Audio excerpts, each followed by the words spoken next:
Finally అమ్మమ్మ వాళ్ళ ఊరికైతే వచ్చేసామండి. ఎందుకో తెలీదు, ఇంతకు ముందు కూడా ఒకసారి వచ్చాను, కానీ ఈసారి వచ్చినప్పుడు ఒక తెలియని హ్యాపీనెస్ అయితే వస్తుందనమాట.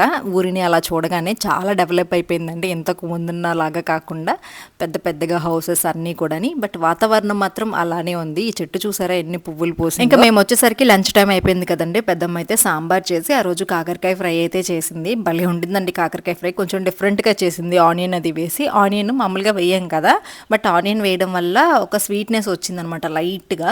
సో చేదు కూడా లేకుండా భలే ఉండే. ఈసారి నెల్లూరు వెళ్తే నేను కూడా ట్రై చేస్తాను. సో అమ్మమ్మ అంటున్నాను కదండి, అమ్మమ్మ గారు అయితే లేరనమాట. 3 years బ్యాక్ చనిపోయారు, 2020 అనుకుంటా, కోవిడ్ టైంలో.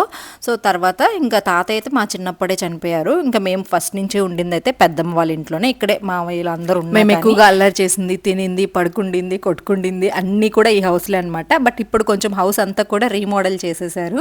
చాలా బాగుంది ఇప్పుడు కూడా హౌస్. నేను కంప్లీట్గా ఎక్కడ షూట్ చేయలేదండి. ఇంకా వెళ్ళేసి మంచిగా ఫుడ్, సాంబార్ కూడా భలే ఉండింది ఆ రోజు. వేడివేడిగా అన్నం అయితే తినేసాము. ఇంకా మంచి మంచి వీడియోస్ అయితే అమ్మమ్మ వాళ్ళ ఊర్లో షూట్ చేశాను, రాబోతున్నాయి. వీడియోస్ నచ్చితే లైక్ చేయొచ్చు కదండి.